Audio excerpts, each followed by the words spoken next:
शांति से सुनो भाई, शांति से सुनिए।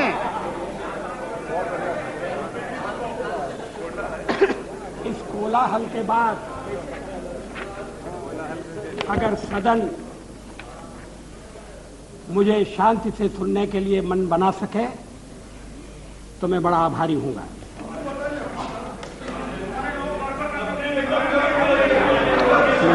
Come on, come on, come on. Yes. मेरे प्रस्ताव पर Come on, you are more disciplined. हुई चर्चा में जिन्होंने भाग लिया है, मैं उन सबको धन्यवाद देना चाहता हूं। ये सदन चर्चा के लिए है, जरूर शांतिपूर्ण चर्चा के लिए, संयमित चर्चा के लिए, तर्कपूर्ण चर्चा के लिए। कुछ मित्रों का प्रयत्न था कि कोई चर्चा न हो, तत्काल वोट ले लिया जाए और वो यहां से निकलते ही कुर्सी पर जाकर बैठ जाए। Like a child.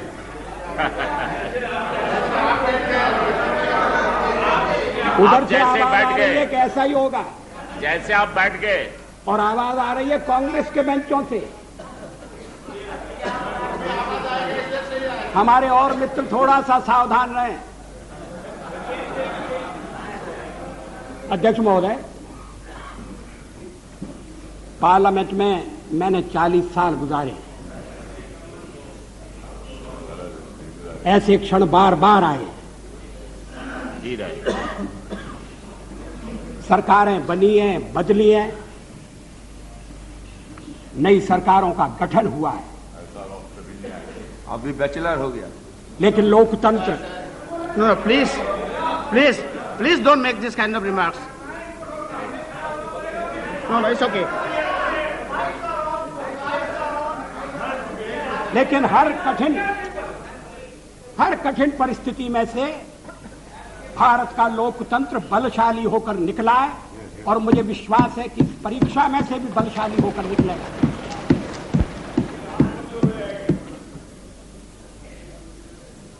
मैंने 40 साल आलोचना की है। आज भी अधिकांश में आलोचना सुनना पड़ी है। मराठी में एक कहावत है, निंदका से घर असावे शेजारी। क्या मतलब? निंदक नियरे राखिए आंगन कुटी छवाए। निंदा करने वाले को पास में रखना चाहिए, चापलूस नहीं तो बिगाड़ देंगे। अगर निंदक रहेगा तो बिना साबुन और पानी के सफाई करता रहेगा। जिन मित्रों ने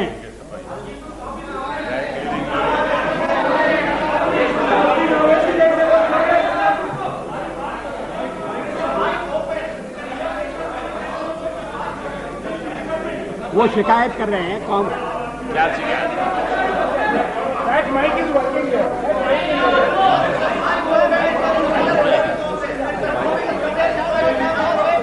What is happening? अध्यक्ष महोदय,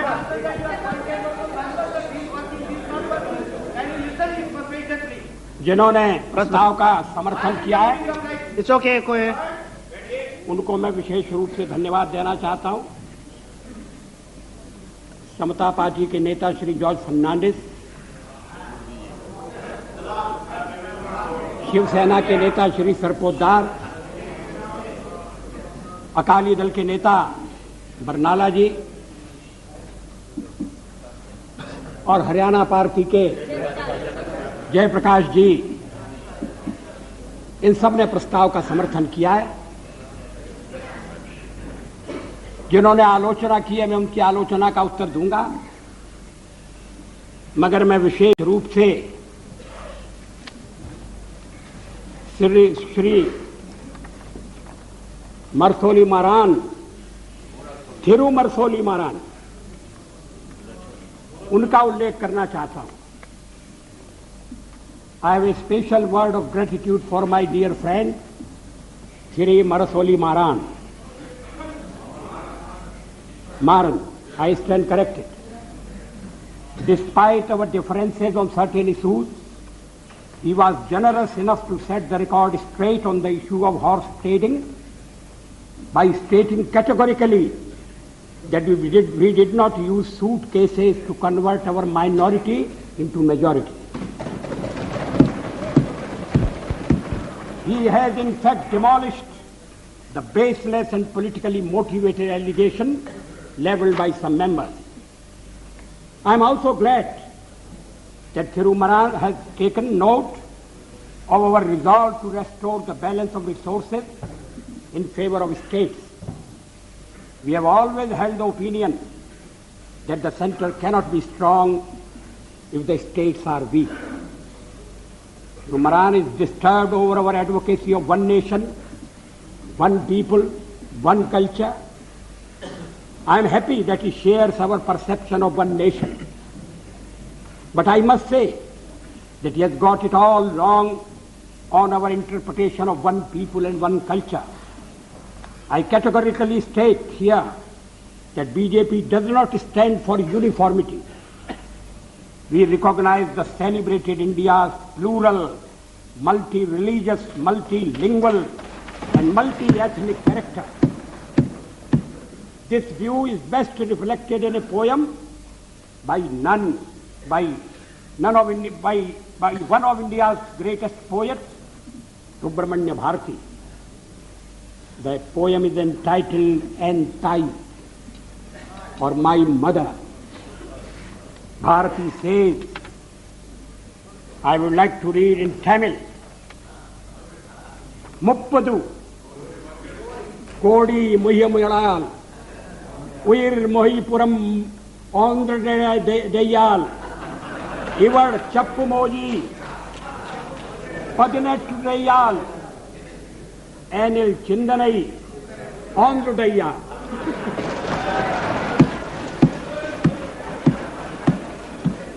इसका मैं हिंदी में अनुवाद कर दूं. Thank you. This is not for the first time. I read something in Tamil in my address to the United Nations. इसका हिंदी अनुवाद इस प्रकार है. 30 कोटि, उस समय देश की आबादी 30 करोड़ थी. 30 कोटि मुखमंडल वाली है मेरी मां. एक है उसकी काया और आत्मा. भाषाएं वो 18 बोलती है, किंतु एक है उसका चिंतन.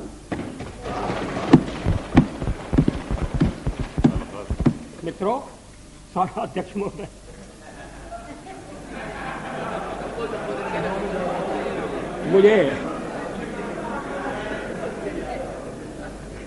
मुझ पर आरोप लगाया गया है और यह आरोप मेरे हृदय में घाव कर गया है.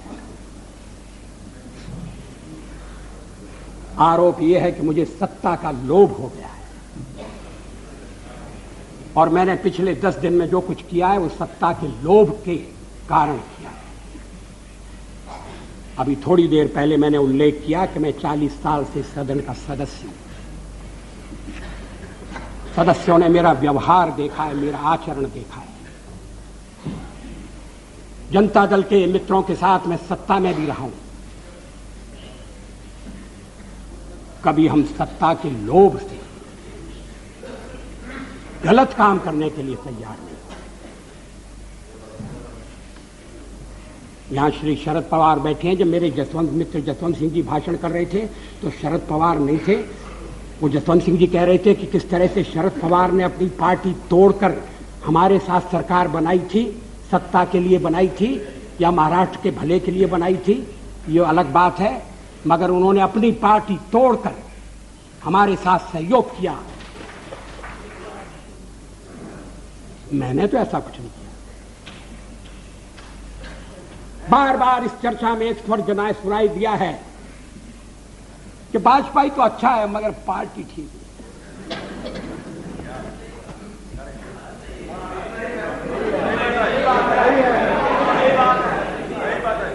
अच्छा, तो अच्छे वाजपेयी का आप क्या करने का इरादा रखते हैं?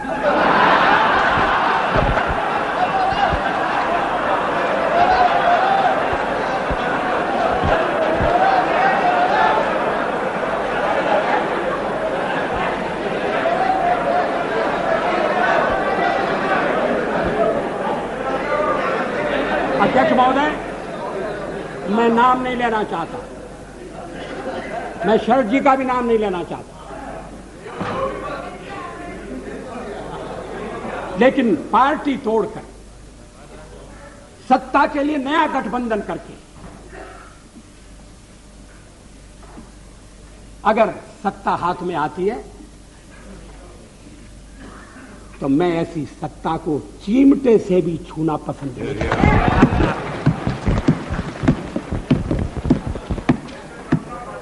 न भी तो मरणादस्मि केवलम दूषितो यशः। भगवान राम ने कहा था, मैं मृत्यु से नहीं डरता, अगर डरता हूं तो बदनामी से डरता हूं, लोकापवाद से डरता हूं। 40 साल का मेरा राजनीतिक जीवन खुली किताब है, लेकिन जनता ने जब भारतीय जनता पार्टी को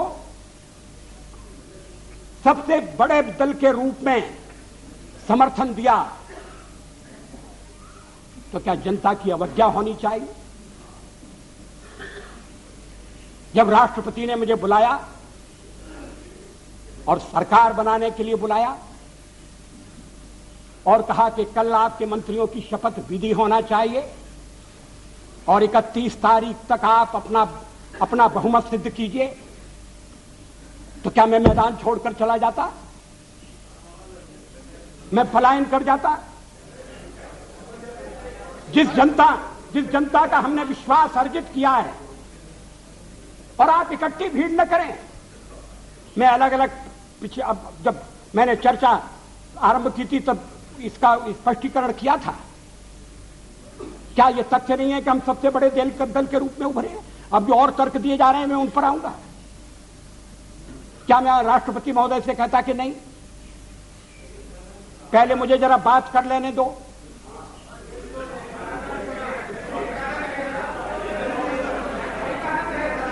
जब वो कह रहे हैं कि कल शपथ विधि होगी और मुझे समय दे रहे हैं 31 तारीख तक का, तो मैंने कहा कि 31 तारीख के जो समय दिया जा रहा है उसका मैं सदुपयोग करूंगा, अन्य दलों से चर्चा करूंगा, उनका समर्थन प्राप्त करने का प्रयास करूंगा, एक कॉमन प्रोग्राम के आधार पर हम आगे बढ़ सकें, इस तरह का वातावरण बनाने की कोशिश करूंगा। इसमें क्या आपत्ति की बात है? इसमें कौन सा सत्ता का लोभ है? और फैसला केवल मेरा अकेला नहीं था, पार्टी का फैसला था। अध्यक्ष महोदय, आखिर जब एक बार 31 तारीख शक्ति परीक्षण के लिए तय हो गई, और शक्ति परीक्षण पार्लियामेंट में ही हो सकता है, राष्ट्रपति भवन में या राजभवन में हो, या तो इसका तो हमने कभी प्रतिपादन नहीं किया, तो सदन की बैठक बुलाना जरूरी था। सदन की बैठक में राष्ट्रपति का अभिभाषण जरूरी था। हम तो कोई और भी काम रख सकते थे, कम से कम राष्ट्रपति को उनके अभिभाषण के लिए धन्यवाद देने का काम तो रख ही सकते थे। लेकिन ऐसा आपने ऐसा नहीं होने दिया, और मैंने भी संदेह पैदा हो इसलिए इस बात पर जोर नहीं दिया। जल्दी से जल्दी पहला अवसर, और इसलिए 27 तारीख और 28 को आज फैसला होने जा रहा है। हम बल दे सकते थे कि नहीं, हमें 31 तक का समय दिया गया है, हम कुर्सी पर बैठे रहेंगे। अध्यक्ष महोदय, कमर के नीचे वार नहीं होना चाहिए, नियत पर शक नहीं होना चाहिए। मैंने ये खेल नहीं किया है, मैं आगे भी नहीं करूंगा। लोकतंत्र एक व्यवस्था है। अब कहा, अब गिनाया जा रहा है आपको कितने % वोट मिले। हमने जो वेस्टमिनिस्टर की पद्धति अपनाई है उसमें वोट नहीं गिने जाते हैं, प्रतिशत नहीं देखा जाता है, उसमें सीटें देखी जाती हैं। दोनों काम साथ नहीं हो सकते। ये कोई लिस्ट पद्धति वाला प्रोपोर्शनल रिप्रेजेंटेशन नहीं है। और मैं इस पद्धति के दोषों को पहले से इंगित करता रहा हूं। कभी कभी ऐसा हो सकता है कि जिस दल को देश में बहुमत न हो वो दल अधिक सीटें लेने में सफल हो जाए। कभी कभी ऐसा भी हो सकता है कि वोट ज्यादा हो और सीटें कम हो। 1% वोट के अंतर से केरल में संयुक्त सरकार बनी, एक सरकार हट गई। 1% वोट का फर्क था। अब ये जो सीटों का अंतर है इसको मानकर चलना पड़ेगा। अब इस समय आप कहें आपके वोट कितने, तो फिर मैं गिनाता हूं आपके अलग अलग वोट कितने, और वो गिनती आपके लिए घाटे की गिनती होगी। लेकिन आप कह रहे हैं कि नहीं हम तो इकट्ठे हो रहे हैं। किस लिए इकट्ठे हो रहे हैं? क्या देश में स्थिर सरकार देने के लिए इकट्ठे हो रहे हैं? जवाबदेह सरकार देने के लिए इकट्ठे हो रहे हैं? मैं फिर उसको दोहराना नहीं चाहता। आपका अभी तक कार्यक्रम नहीं बना है।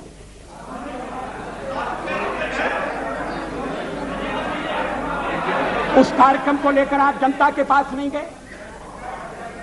जिस जनादेश की आप बात कर रहे हैं, परसेंट वोट की बात कर रहे हैं, वो अलग अलग प्रदेशों में मिला है, अलग अलग कारणों से मिला है।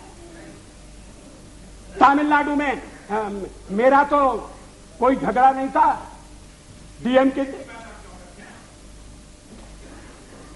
लड़ाई तो कांग्रेस से थी। और यही स्थिति आंध्र में हुई। आंध्र में हम तो लड़ाई में कहीं नहीं थे, लड़ाई हो रही थी कांग्रेस के साथ, और कहते जनाधिकार हमारे खिलाफ चला गया। ये कैसा जनाधिकार है? आप कहना, आप कहिए, आप कह रहे हैं, दबे दबे कह रहे हैं, साफ साफ कहिए, खुलकर कहिए कि हम किसी भी कीमत पर आपको सत्ता में नहीं आने देंगे। ये भाषा ठीक नहीं है। इस भाषा के पीछे जो भावना है वो और भी गलत है। हिटलर का हुआ खड़ा किया जा रहा है इस सदन में। फासिस्ट वाद पैदा हो रहा है। इस तरह की यहां जो पहली बार सदन में आए हैं, जिन्हें सदन की मर्यादा का भी पता नहीं है, वो इस तरह की भाषा बोल रहे हैं। मैं 40 साल से हूं पार्लियामेंट में। हम दल के रूप में काम कर रहे हैं, लोकतंत्र के आधार पर कर रहे हैं। हम चुनाव लड़ते हैं।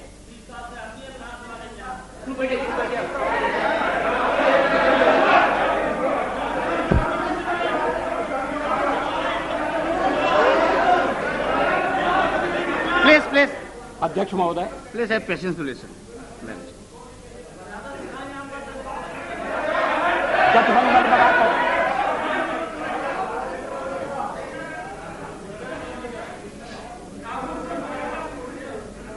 जनादेश कांग्रेस के खिलाफ है।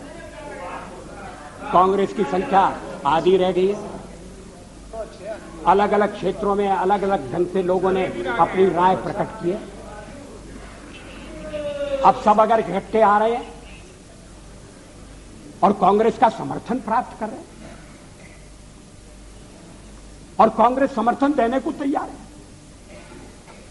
कल मेरे मित्र श्री जॉर्ज फर्नांडिस ने जो कुछ कहा, मैं उसको दोहराना नहीं चाहता।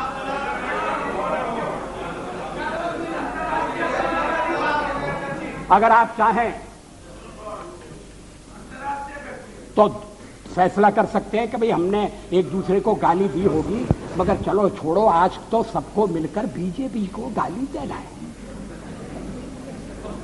अगर ये सामूहिक निर्णय है, मुझे कुछ कहना नहीं, लेकिन इस तरह का निर्णय नकारात्मक होगा, इस तरह का निर्णय प्रतिक्रियात्मक होगा, इस तरह का निर्णय केवल हमें आने से रोकने के लिए होगा, और ये लोकतंत्र को स्वस्थ बनाने वाली परंपरा नहीं डालेगा। ये आज मैं आपको चेतावनी देना चाहता हूं। हम तो प्रतिपक्ष में बैठने के लिए तैयार हैं। अध्यक्ष महोदय, जब मैं राजनीति में आया, मैंने कभी सोचा भी नहीं था कि मैं एमपी बनूंगा। मैं पत्रकार था, और ये राजनीति, जिस तरह की राजनीति चल रही है, मुझे रास नहीं आती।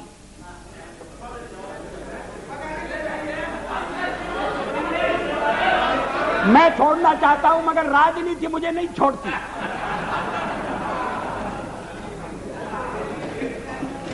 विरोधी दल का नेता हुआ, आज प्रधानमंत्री हूं, थोड़ी देर बाद नहीं रहूंगा।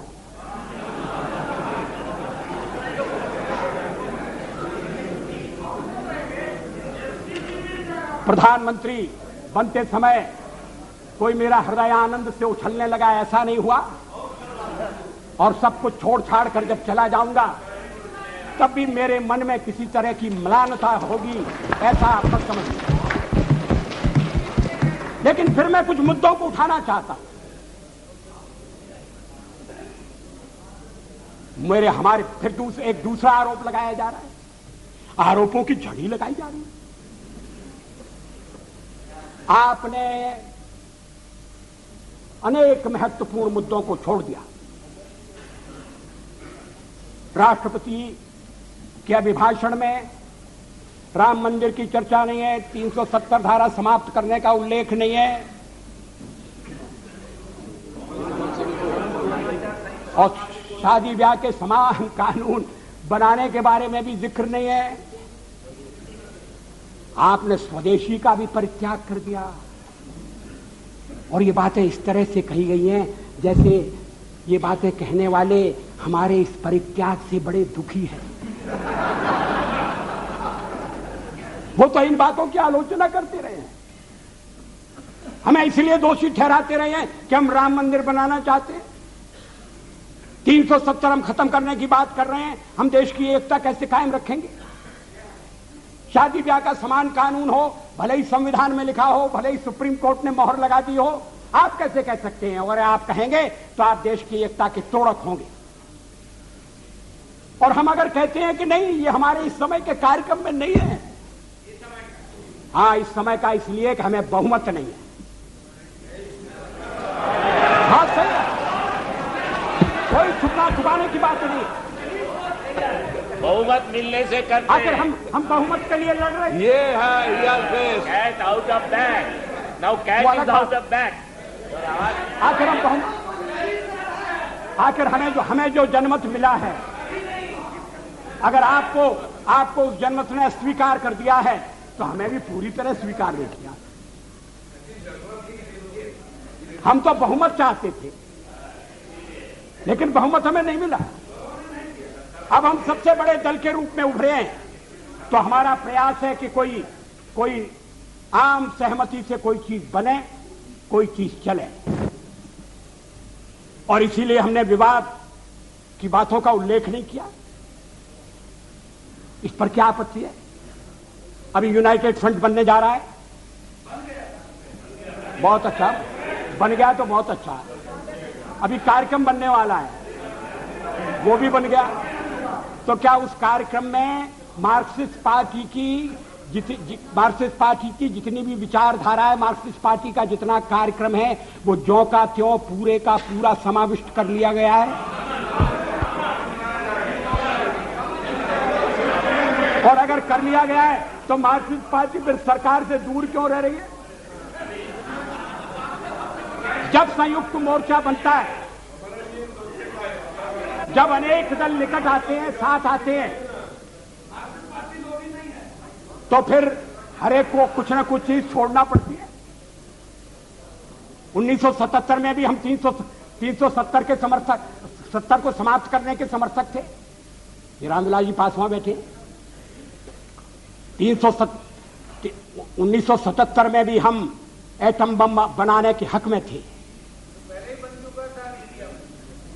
लेकिन हमने जब देखा कि लोकतंत्र पर संकट आया है, बाकी की सारी बातें इस समय एक तरफ रखने की जरूरत है और लोकतंत्र को बचाने की आवश्यकता है। इमरजेंसी के कारण लोकतंत्र खतरे में पड़ा था, देश एक जेल खाने में बदल गया था। हमने कहा कि मिलकर चलें और इस आने वाले अधिनायकवाद को रोकें। किसी ने हमको उस समय नहीं कहा कि आप 370 कहां छोड़ आए, किसी ने नहीं कहा और ठीक नहीं कहा। जब आप संयुक्त मोर्चा बनाएंगे तो हर एक पार्टी को थोड़ा थोड़ा अपना छोड़ना पड़ेगा, अपना थोड़े अपने विचारों को, कार्यक्रमों को अलग रखना पड़ेगा।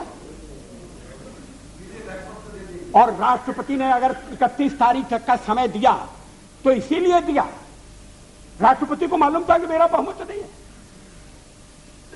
लेकिन बड़ी पार्टी के रूप में उन्होंने बुलाया और 31 तक का समय दिया।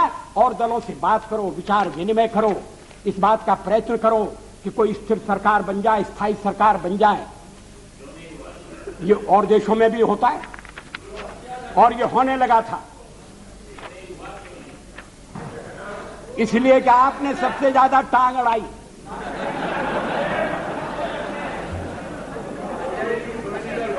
Totally isolated in the country. Why don't you consider that? We are not isolated. Yes, you are. Totally isolated. हमारे समर्थन में इस समय ये बात ठीक है, हमारे साथ कोई नहीं है।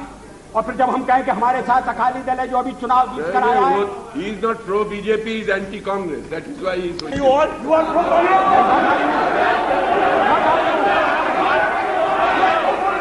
Pro Congress.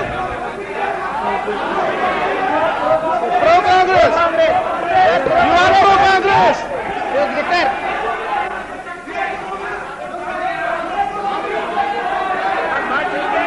Members to behave. You ask your members to behave. You are here 40 years, I am also here for 25 years.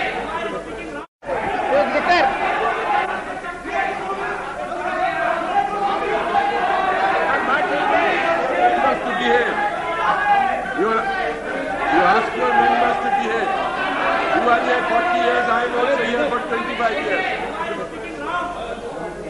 I am also entitled to respect. What the Honorable Prime Minister is saying all the time, as if it was our solemn obligation to keep him in power. That is what we have been trying to find out from yesterday. If the majority of the members are not supporting you, is it the fault of the members? Other members who are not supporting you? I have got my own perception. I have got my own policies and programs. He is all the time accusing others as if we are entering into some combination. Does that justify him to remain in power without having the majority? Is this the way you are?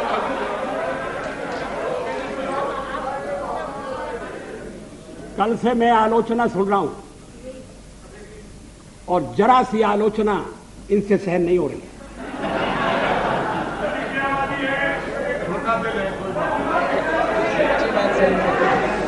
अगर मतदाता ने किसी एक दल को स्पष्ट बहुमत नहीं दिया तो क्या मेरा दोष है? और हमें सबसे बड़ी पार्टी के रूप में काम करने का अवसर दिया क्योंकि लोग परिवर्तन चाहते थे, यह भी हमारा दोष है। Majority Acharya please. अध्यक्ष महोदय, मैं पश्चिम बंगाल की बात नहीं कर रहा हूं। मैंने कल उसका उल्लेख किया था, किस तरह से सीटें घटी हैं, किस तरह से वोट घटे, वो बात अलग है। Come back to power with 2/3 majority. Don't forget. For the fifth मगर time. कम हुआ। For the fifth time. I think it's It's okay. world record.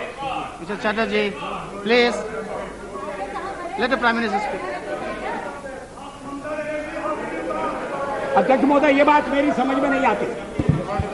अरे आप साफ हो जाओगे भाई। Please. कि जो दल अलग अलग चुनाव लड़े थे, About the point. जो दल अलग अलग चुनाव लड़े थे, एक दूसरे के विरुद्ध चुनाव लड़े थे, वो अब साथ आने के बाद ये कह रहे हैं कि मैंडेट मिला है बीजेपी के खिलाफ।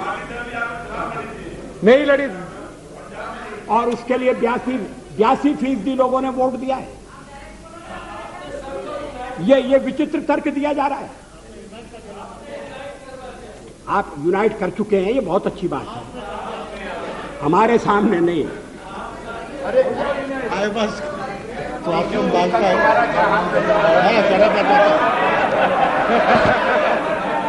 देखो 2 जगह जीत का, दो पार्लियामेंट जीत का है। So, but the Prime Minister to ill or not to ill? मैं आज Dada, you. May I ask Mr. Bajpayee, Dada, they don't listen to you. what is that Why you I'm want? trying to help them, they don't listen. Why do you want? What do you want? You wanted till 31st. What is that you propose? आप तो आ जाओ. अंत में वो भी आ जाएगा. Have some patience. Let the Prime Minister continue. Please continue. मगर इतनी चर्चा चली, पहले तो आप चर्चा ही नहीं चाहते थे, और चर्चा चली तो सदस्यों ने रुचि ली और अच्छी बहस हुई, और निर्णय का वक्त आ जाएगा, आ गया. अभी भी आपको परेशानी हो रही है इतनी जल्दी सत्ता में जाने की. मुझे वो दिन याद है जब जनता पार्टी को तोड़कर आप चौधरी चरण सिंह जी को साउथ ब्लॉक ले गए थे और उनकी कुर्सी के पीछे खड़े होकर आपने फोटो खिंचवाया.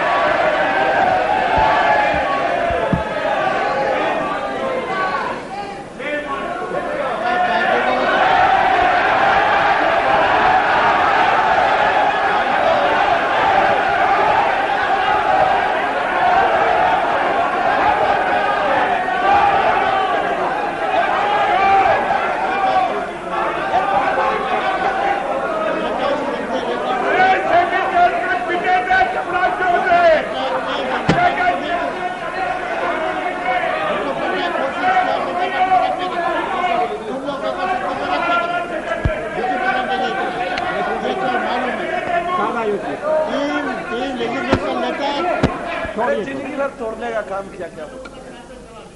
ये मैंने तो भले कर दिया. अध्यक्ष महोदय, मैंने कर दिया. अरे mister Patnaik, How can you say that?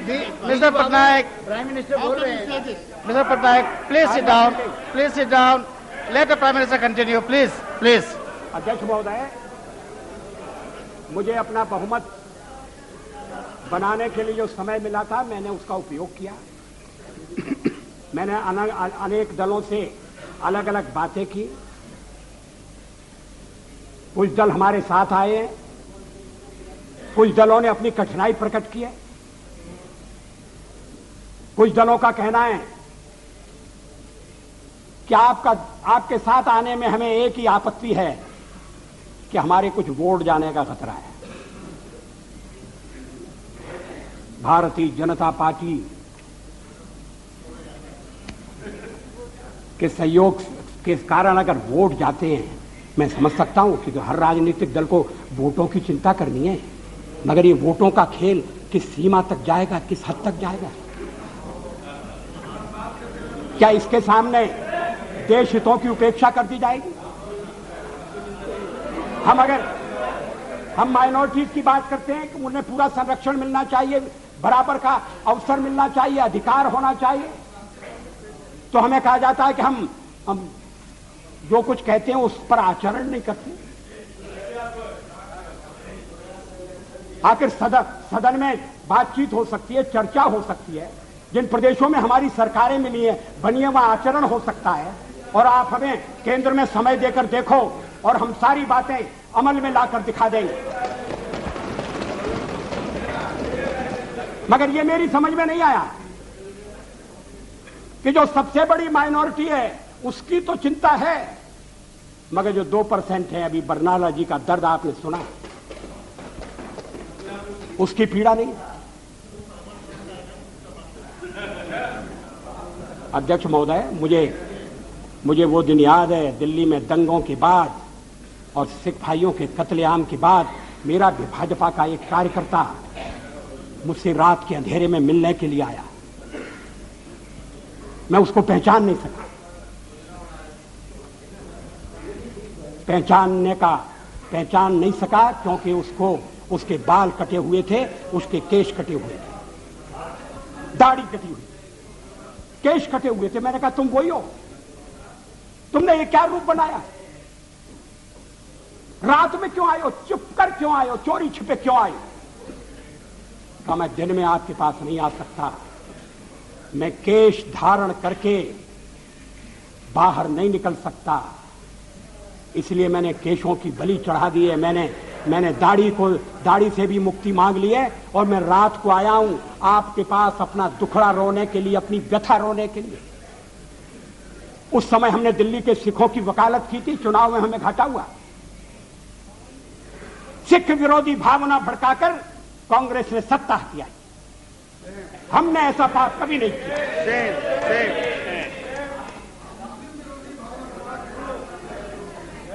दोनों गलत है, मगर आप सिखों पर हुए अत्याचार की निंदा नहीं करते, नहीं करते। बिल्कुल करते हैं, नहीं 10 साल बहुत बार किए हैं, हाउस में किए हैं, कितने बार किए हैं। पार्लियामेंट में कब किया, हाउस में कभी सारे अपराधी पकड़े नहीं गए। Number of times we raise this issue, why is making such allegation. Mulayam जी,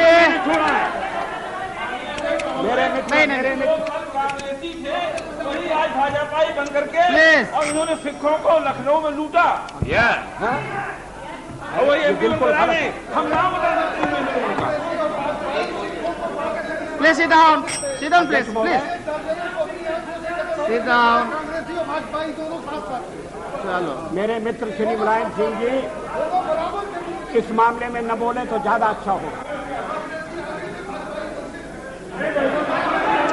उनके शासनकाल में, प्लीज सिट डाउन। उनके शासन में जिस तरह से उत्तरांचल की मांग करने वाली महिलाओं के साथ जो दिल्ली प्रदर्शन के लिए आना चाहती थी, बलात्कार हुआ जो कोर्ट ने जिसकी पुष्टि कर दी है, उसके बाद मुलायम सिंह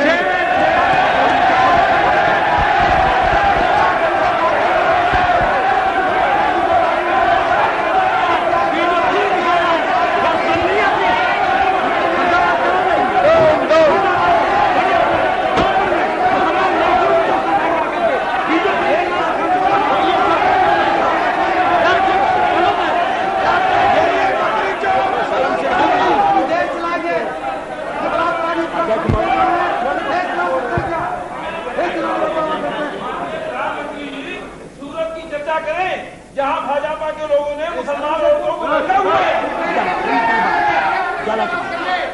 महिलाओं के साथ अध्यक्ष महोदय please sit down, you have made it your point. Please,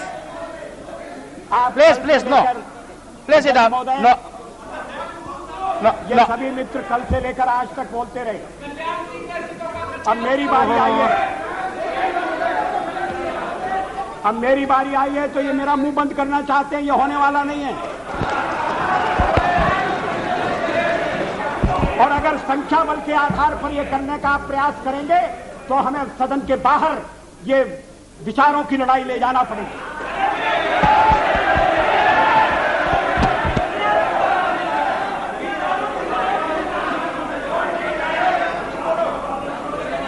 अध्यक्ष महोदय,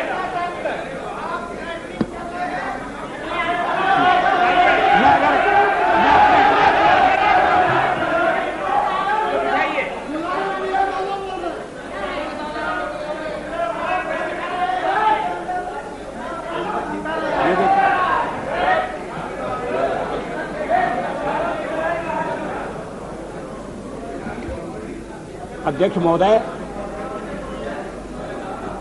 मैं फिर प्लीज,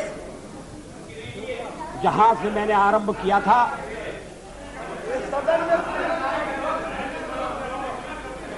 वहां अपने भाषण को ले जाना चाहता हूं। देश में ध्रुवीकरण नहीं होना चाहिए, न सांप्रदायिक आधार पर, न जातीय आधार पर, न राजनीति ऐसे दो खेमों में बंटनी चाहिए कि जिनमें संवाद न हो, जिनमें चर्चा न हो। देश आज संकटों से घिरा है और ये संकट हमने पैदा नहीं किए।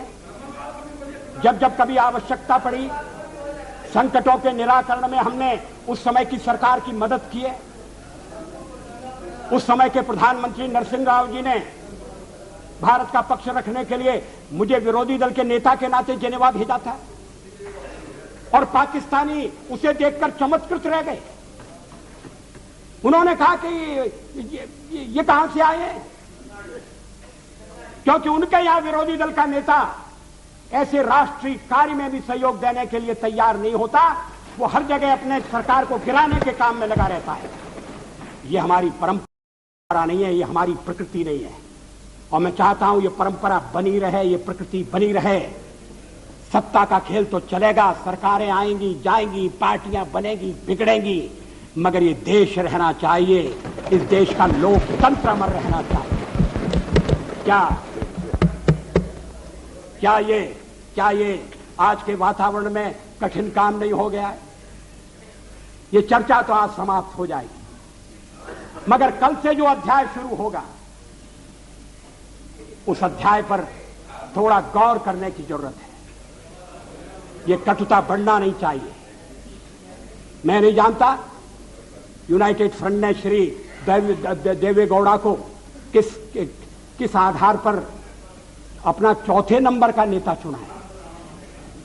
वो यूनाइटेड फ्रंट की फर्स्ट चॉइस नहीं थे, वो तो फोर्थ चॉइस थे,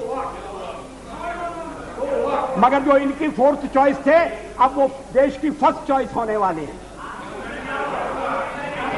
मैं समझ सकता था नहीं, और उसका कारण ये है, अध्यक्ष महोदय मुझे खेद है,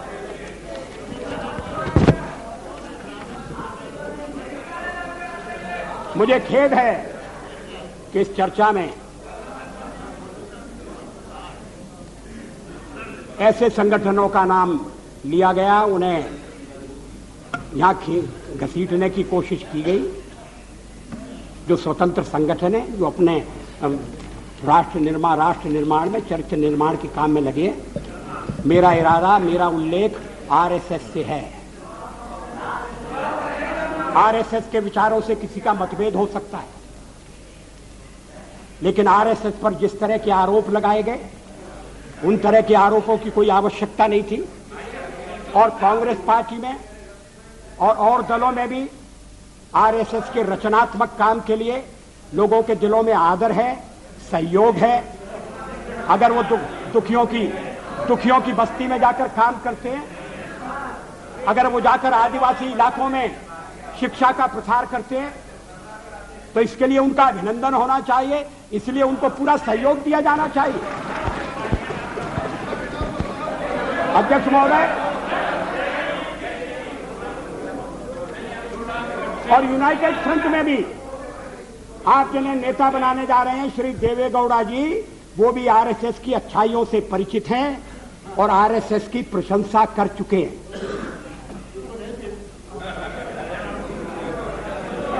अभी आरएसएस की 20th एनिवर्सरी हुई थी।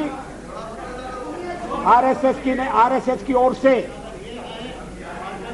संगठन के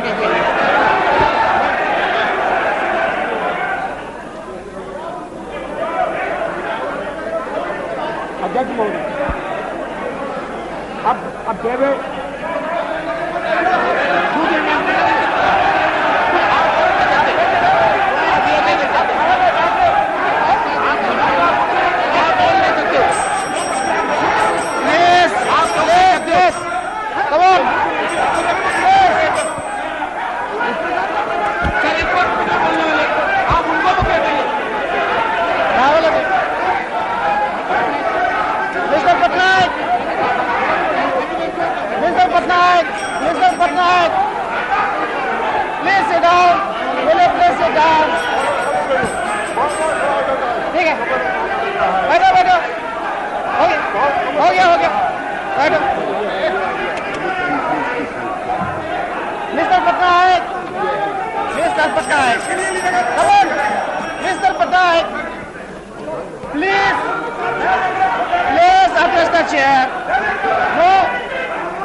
अरे क्या हो रहा है?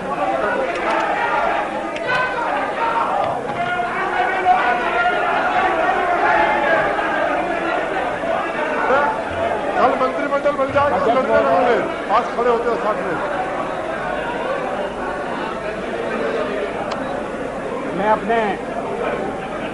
मैं अपने दल के सदस्यों से कहना चाहता हूं। हो गया भाई, हो गया। Enough, enough. No, it's enough. Enough.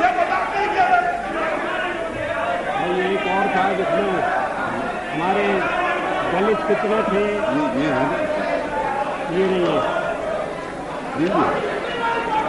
Total SC 77, BJP कितने? अध्यक्ष महोदय,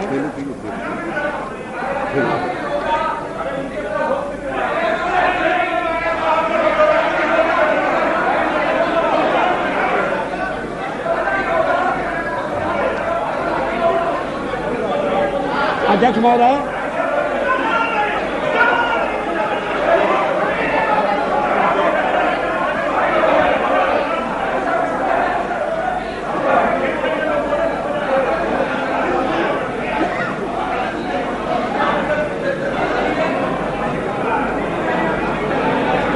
अध्यक्ष महोदय, Order, please. मेरे मित्रों को समझना चाहिए कि मैं भी निर्वाचित होकर आया हूं। उन्हें यह भी समझना चाहिए कि मैं सबसे बड़ी पार्टी के नेता के नाते राष्ट्रपति महोदय द्वारा प्रधानमंत्री नियुक्त हुआ हूं। प्रधानमंत्री के निर्देश के कारण और निर्देश के आधार पर मैं विश्वास मत लेकर आया हूं। राष्ट्रपति, अब अगर चर्चा होती है और उसमें बिजू पटनायक जैसा वरिष्ठ नेता मुझे टोकता है, Please, Mr. Patnaik, you don't have to react for everything. Mr. Patnaik, you are the senior most, one of the senior most leaders of the country. Please, you don't have to react for everything. अध्यक्ष महोदय, मैं इस बात का उल्लेख कर रहा था कि इस देश में जो देशभक्त हैं, विवेकवान हैं और जो अंतःकरण से भारत का भला चाहते हैं, वो आरएसएस के संपर्क में आए हैं। वो जानते हैं कि संगठन देश हित की सेवा के लिए समर्पित है। और और मैं इसका ताजा उदाहरण देता हूं।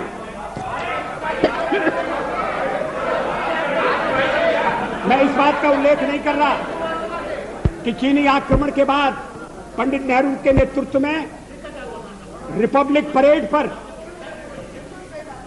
परेड के दौरान जिन स्वयंसेवी संगठनों को अपनी एकजुटता प्रकट करने के लिए बुलाया गया था, उनमें आरएसएस भी था।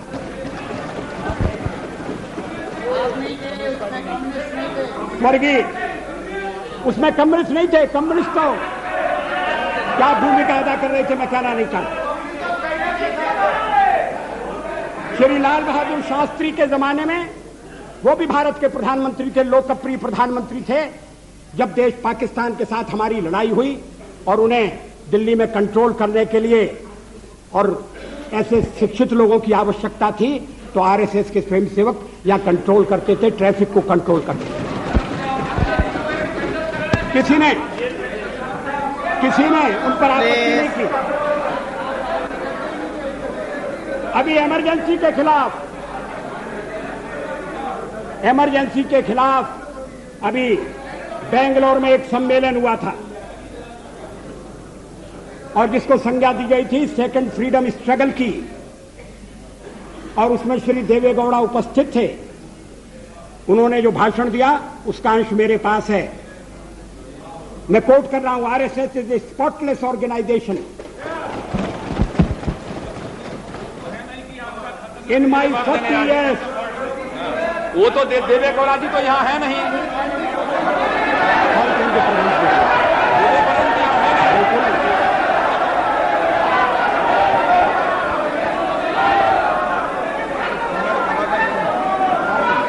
Speaker sir, allow the Prime Minister to speak.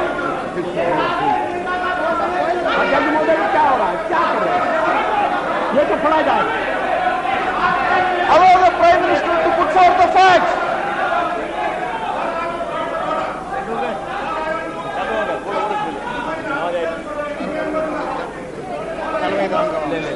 Why don't you take out your rule book? Why don't you take out your procedural book?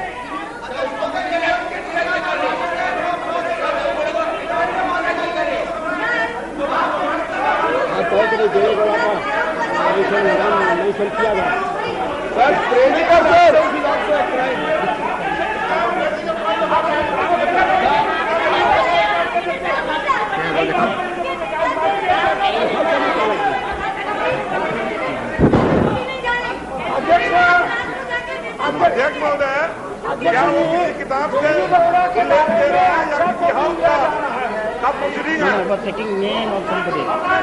What is the rule about taking name of somebody?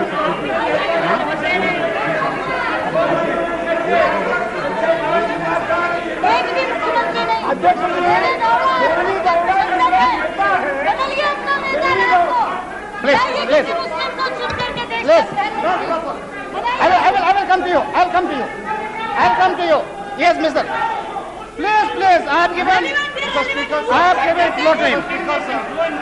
Let us listen. Mr. Speaker, sir. Please. Mr. Loda.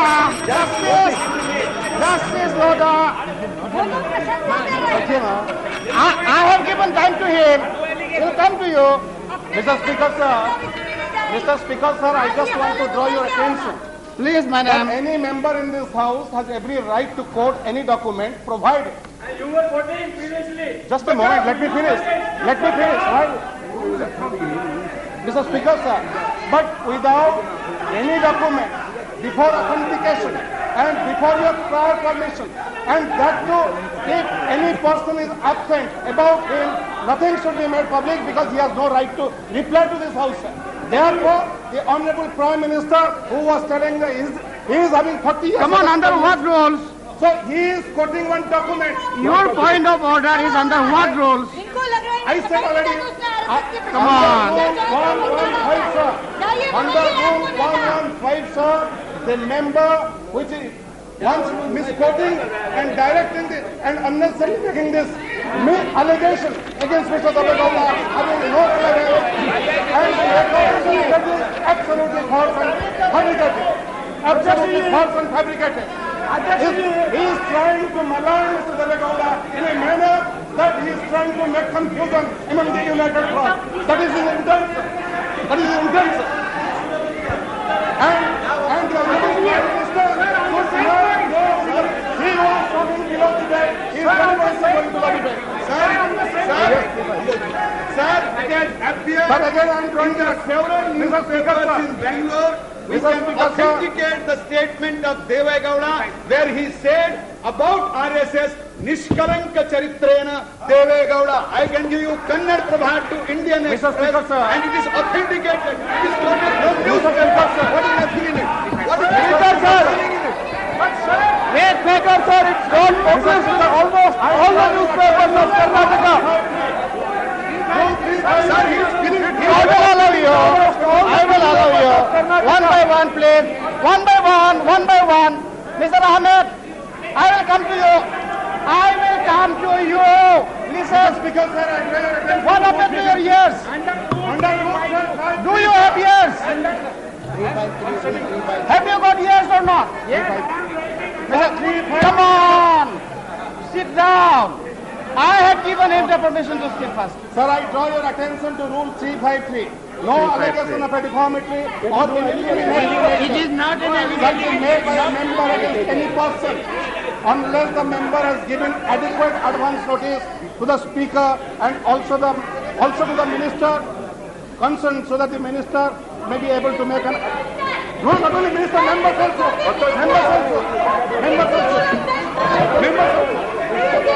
Wrongly quoting the rules. Members also. Therefore, sir, I just can any member, chair can assist us also in this matter. So the chair can assist also. Can any member? Yes, exactly. Rule पढ़ते नहीं है, एक rule 353 पढ़ा है। अरे rule पढ़िए ना, आप पढ़ा रहे हैं। ठीक है, आप पढ़िए ना। हमने मैं आ रहा हूँ, आपको जवाब नहीं आप पढ़ लीजिए 353। Order on the statement. Prime Minister is telling, Mr. Minister, almost all the newspapers of Karnataka.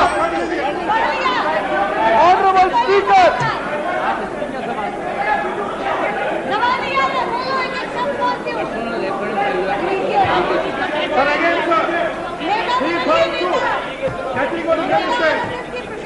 Reference, a member while speaking is not a member while speaking is not refer to any matter a judicial decision is pending, make personal reference by your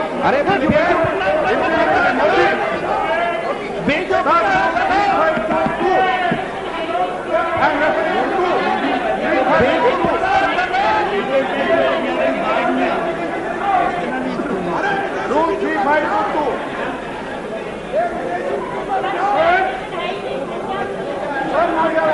विदेशी बीजू बेटा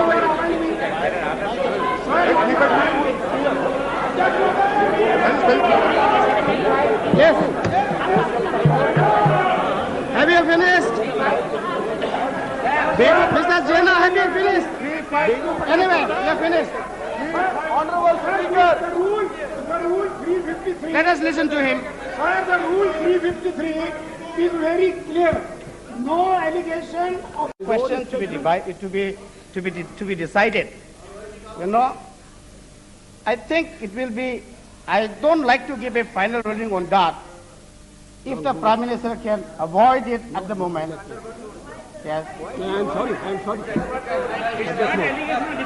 Will you allow me to? Yeah, Prime Minister. अध्यक्ष महोदय, मैं बेंगलोर में आयोजित एक समारोह का उल्लेख कर रहा हूं, जिस समारोह में अन्य लोगों के अलावा श्री देवेगौड़ा उपस्थित थे। वो इमरजेंसी के खिलाफ आयोजित समारोह था। वो उस समारोह की तारीख है 26 जून 1995।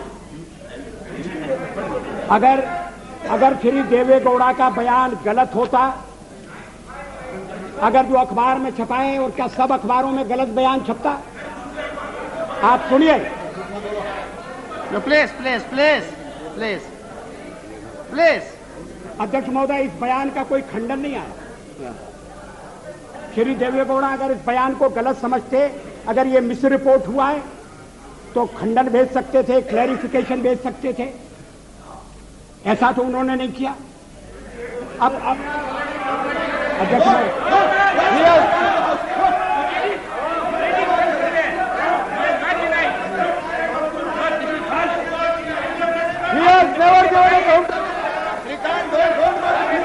The statement has come to all the newspapers. It has come to almost all the newspapers of Karnataka. Mr. Speaker, sir, this statement has never been denied. It has never been contradicted. It stands as it is. We have never seen any contradiction. Show me the contradiction. We don't have any public contradiction. Yeah, we have the statement. अध्यक्ष महोदय, how can you prevent him from reading this? Misleading now. Joshi, Mr. Prime Minister, now the honourable member, Mrs. Jena, is now on record. Please.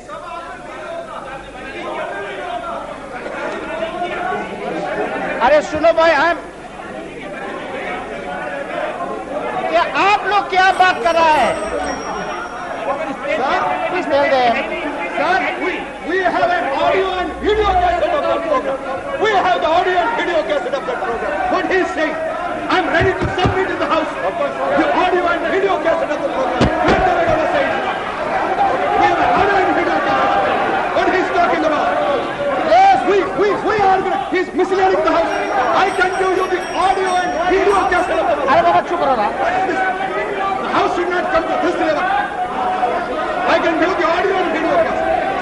हमने programme किया, we organized the program. He came to our office. I have the audio and video cassette. I didn't give it to them.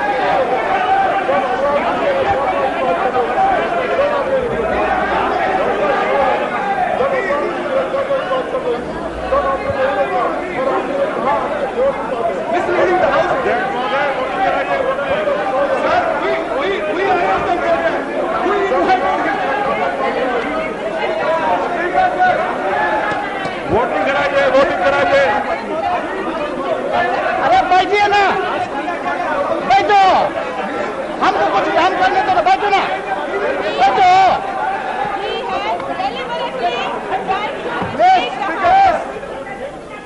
Uma ji, come on, let us conduct the house. Come on, please. I want to do.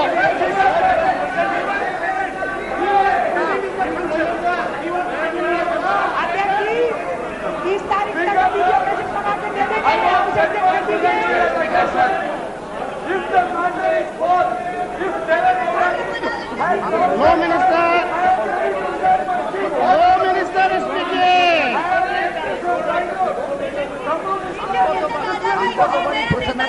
अरे बाबा, लो minister को बोलने दो, कानून मंत्री जी को बोलने दो। Are you finished?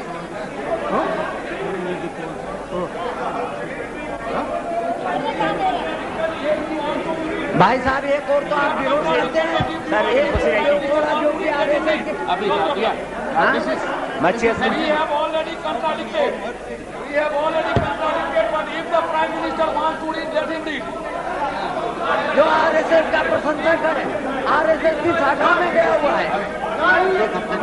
Come on, okay. All right. If the Prime Minister, Shino Baba, I'm here. If the Prime Minister is willing to authenticate the document, go ahead. Mr. Speaker, apart from authenticating the document, we have present to us present at this meeting.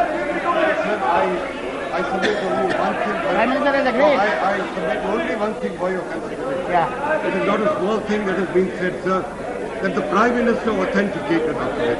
Please reflect on what you have said. No, a member who quotes a Yes, particular sir, because sentence. you, sir, I do not wish to argue. No.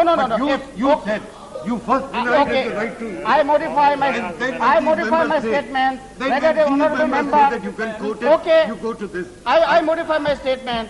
The honourable member who is quoting, if he is willing to authenticate, it can be quoted. Mr. Speaker, sir,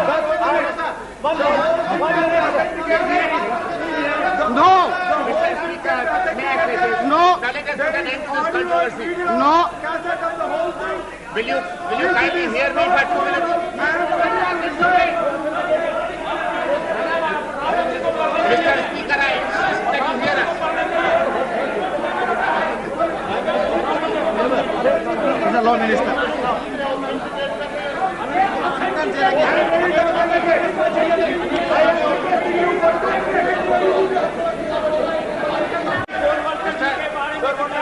I have allowed the Prime Minister to quote it. Yes. He can quote. And he is doing it as a right, not by grace of anyone. He is reading this document as a matter of right, not as a matter of grace from anybody. I have allowed you, sir, to quote.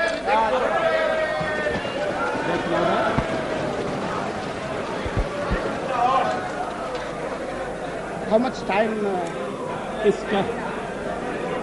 I am not responsible for this. I am sorry. I must have my say. मैं यहाँ किसी की कृपा से नहीं आया हूँ और किसी कृपा से नहीं बोलूंगा।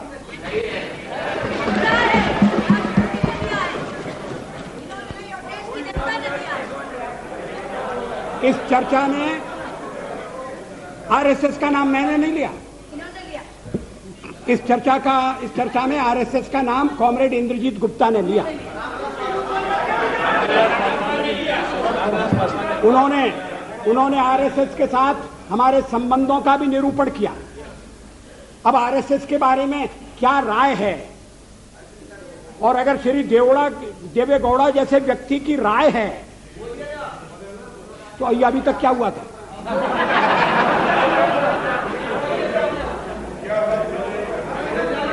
अध्यक्ष महोदय, और बीच में ये कहा गया कि ये गलत है,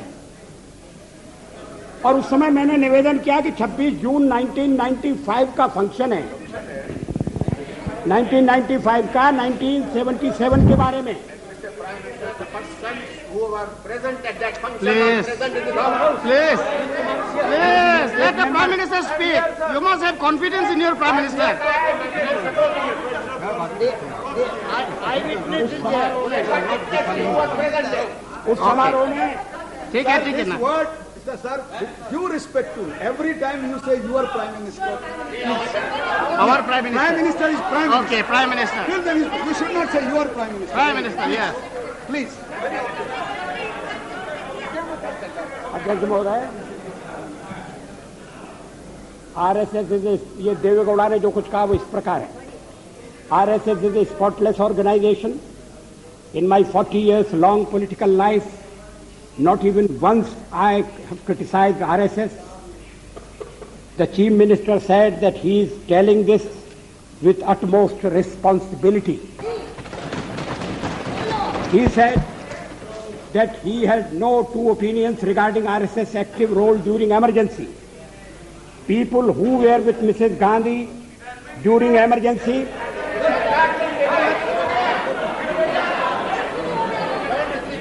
who praised her, who appreciated emergency, they are today with us and enjoying power. But RSS is the only organization without any black spot. Others have wavered this or that way, Shri Gowda said. अध्यक्ष महोदय, ये मैं देवेगौड़ा की निंदा के लिए नहीं कह रहा हूं. देवेगौड़ा ने आरएसएस का मूल्यांकन किया, सही मूल्यांकन किया, इसके लिए मैं उनकी प्रशंसा करना चाहता हूं. और आप चाहते हैं कि उनकी प्रशंसा भी सदन में न सुनी जाए और किसी एक अखबार में नहीं छपा, तमाम अखबारों में छपा. और जैसा मैंने कहा उस समय किसी ने खंडन नहीं किया. अध्यक्ष महोदय, एक बात और इस चर्चा में कही गई जिसका मैं उत्तर देना चाहूंगा कि भारतीय जनता पार्टी को व्यापक जन समर्थन प्राप्त नहीं है. Cow belt, I don't know where ये काऊ बेल्ट है, काऊ बेल्ट का समर्थन है. जो काऊ बेल्ट जिससे कहा जाता है उसको इस तरह से सदन में उल्लेखित करना. किस क्षेत्र की आप बात कर रहे हैं? हरियाणा में हम हरियाणा में जीते, हमने कर्नाटक में समर्थन प्राप्त किया है. और ये ठीक है कि केरल में और तमिलनाडु में हम उतने शक्तिशाली नहीं है, मगर हमारा संगठन है. पश्चिम बंगाल में भी हमें 10% से थोड़ा कम वोट मिला हुआ है. अगर आप वोट की बात करते हैं तो फिर 10% वोट की बात करिए. इस सदन में एक व्यक्ति की पार्टियां, एक व्यक्ति की पार्टी, और वो हमारे खिलाफ जमघट करके और हमें हटाने का प्रयास कर रहे हैं. उन्हें प्रयास करने का पूरा अधिकार है, मगर है वो एक व्यक्ति की पार्टी. एकला चलो रे, और चलो एकला अपने चुनाव क्षेत्र से और दिल्ली में आकर हो जाओ इकट्ठे रे. किस लिए इकट्ठे हो जाओ? देश के भले के लिए. स्वागत है, हम भी अपने ढंग से देश की सेवा कर रहे हैं. और अगर हम देशभक्त न होते और अगर हम निस्वार्थ भाव से राजनीति में अपना स्थान बनाने का प्रयास न करते, और हमारे इन प्रयासों के पीछे 40 साल की साधना है. ये कोई आकस्मिक जनादेश नहीं है, कोई चमत्कार नहीं हुआ है. हमने मेहनत की, हम लोगों में गए, हमने संघर्ष किया है. पार्टी 365 दिन चलने वाली पार्टी है. ये कोई चुनाव में कुकुर मुक्के की तरह से खड़ी होने वाली पार्टी नहीं है. और आज हमें अकारण कटघरे में खड़ा किया जा रहा है क्योंकि हम थोड़ी ज्यादा सीटें नहीं ले सके. हम मानते हैं हमारी कमजोरी है, हमें बहुमत मिलना चाहिए. राष्ट्रपति ने हमें अवसर दिया, हमने उसका लाभ उठाने की कोशिश की है, हमें सफलता नहीं मिली, वो अलग बात है।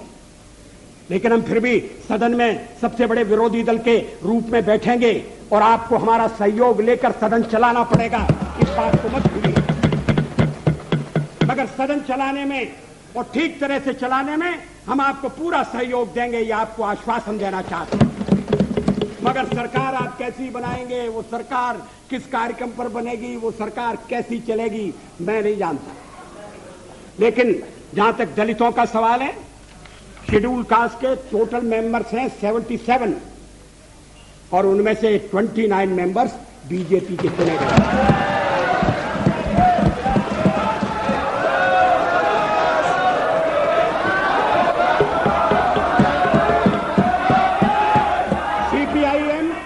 सीपीआईएम के 5 मेंबर हैं, सीपीआई 1 मेंबर है, कांग्रेस 15 मेंबर है, जनता दल 7 मेंबर है और सबसे ज्यादा हमारे मेंबर हैं।